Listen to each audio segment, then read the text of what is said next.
असा आला, डोळे पांढरे. एक जण इकडून दाबलं, पुन्हा निघला, पुन्हा इकडून दाबला, पुन्हा निघला. भाऊ, ए भाऊ,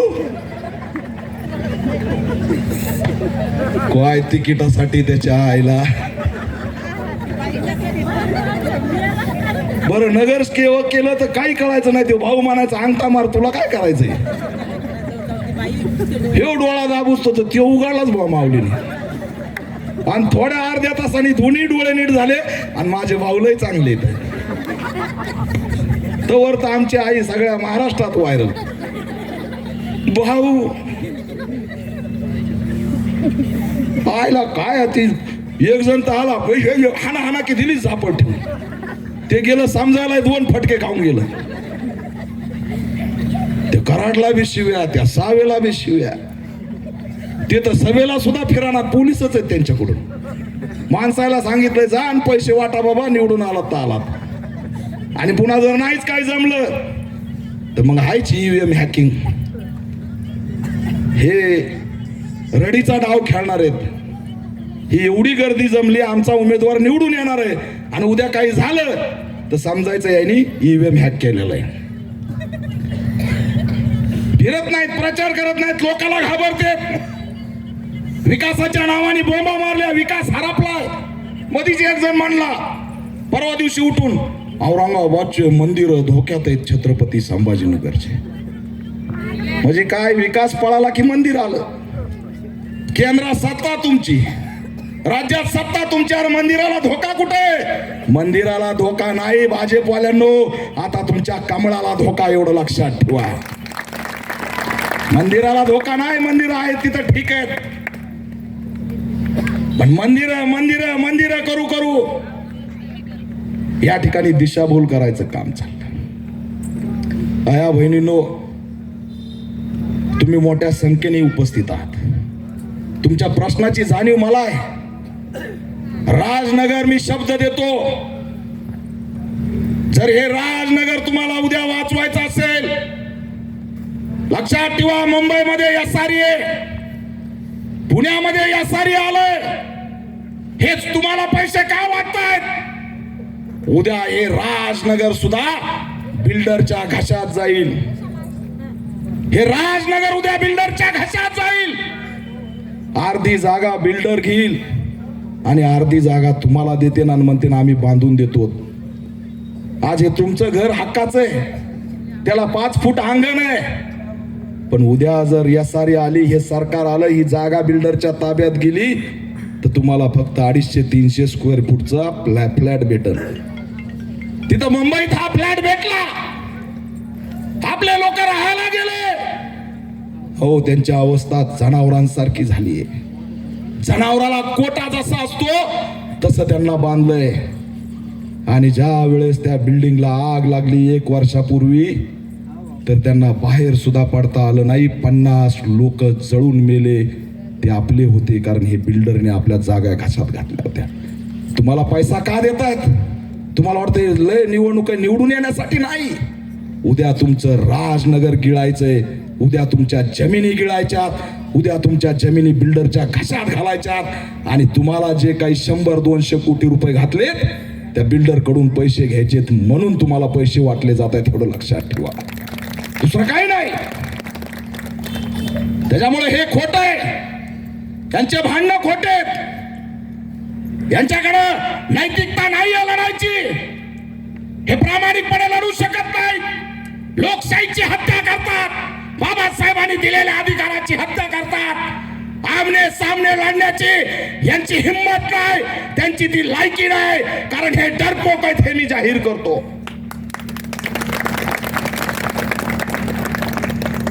बरं, कुठेही जातोय सभेला, गुलाबी साड्यावालेच जास्त आहे तिथं. पडलाय का हप्ता? आज पडणार होता का उद्या?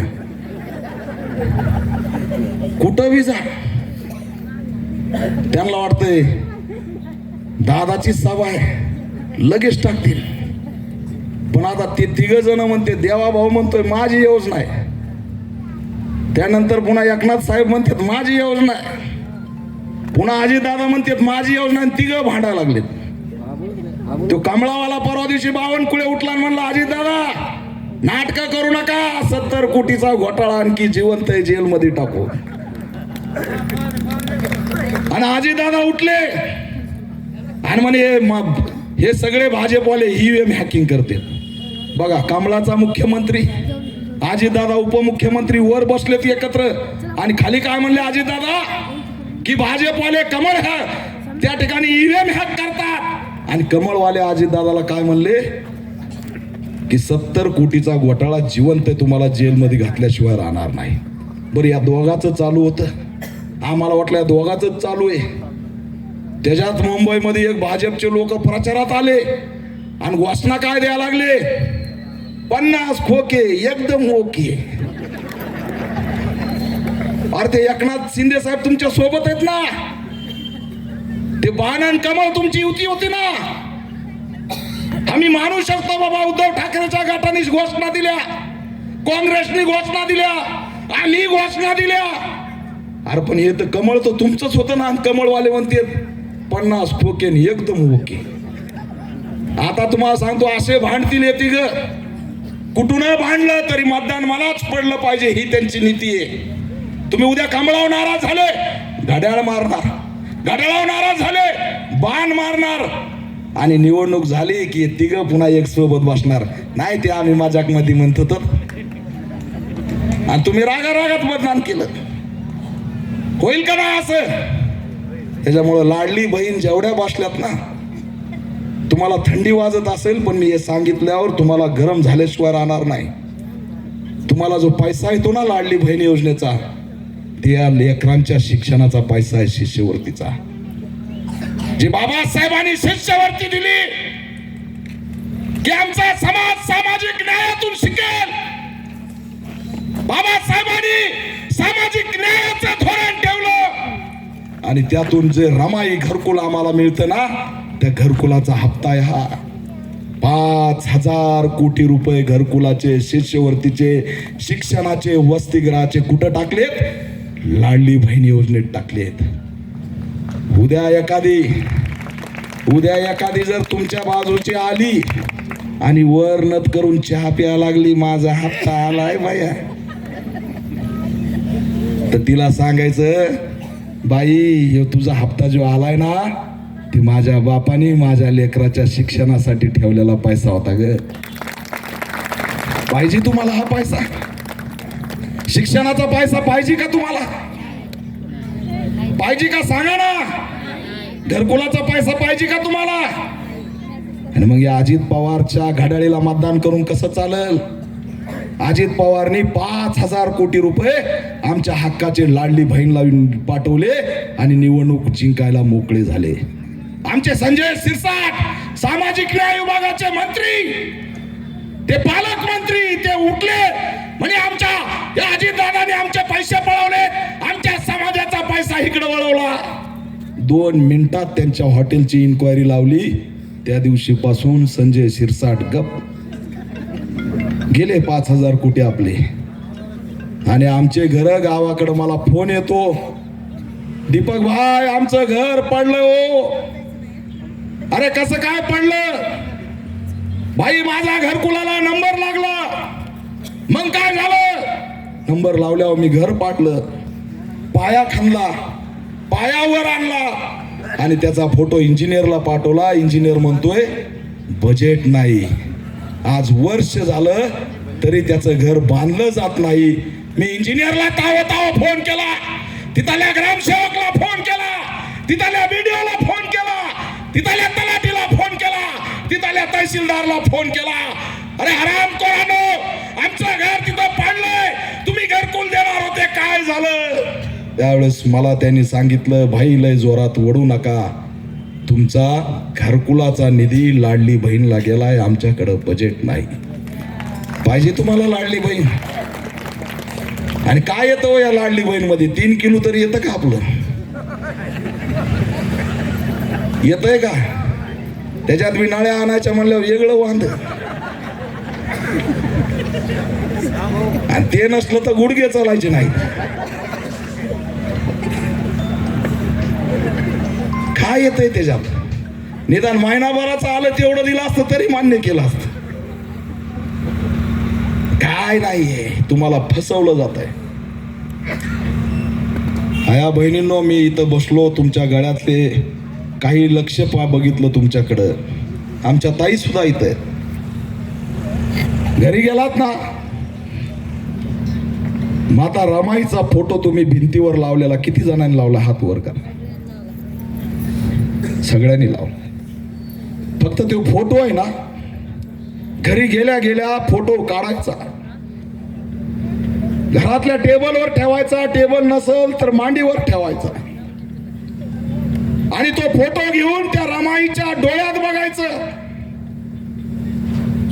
2 मिनिटं तुम्ही रमाईच्या डोळ्यात बघा. 3ऱ्या मिनिटाला तुमच्या डोळ्यातून पाणी आल्याशिवाय राहणार नाही. 3ऱ्या मिनिटाला तुमच्या डोळ्यातून पाणी येईल. अहो 1 2 3 4 लेकरं गमावले तिने मांडीवर. 4. कधी इलाजाला पैसे नाही, कधी त्यांना खायला भाकर नाही. आता या सभेतून एखादं लेकरू जर गायब झालं तर तुम्ही पळत सुटताल पोलीस स्टेशन सगळीकडं की माझं लेकरू कुठे. तुम्ही विचार करा की 4 लेकरं रमाईने कसे गमावले असतील, आणि 4 लेकरं गमावून तुम्ही तिच्या डोळ्यात एकटक बघत राहा. फोटो जरी असला तरी रमाईचं दुःख कुणी लपवू शकत नाही.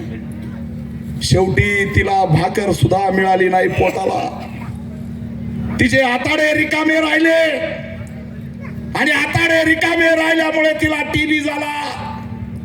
आणि चांगलं वैभव, चांगले दिवस यायच्या आधी आमची रमाई आमच्यातून निघून गेली. 4 लेकरं निघून गेले.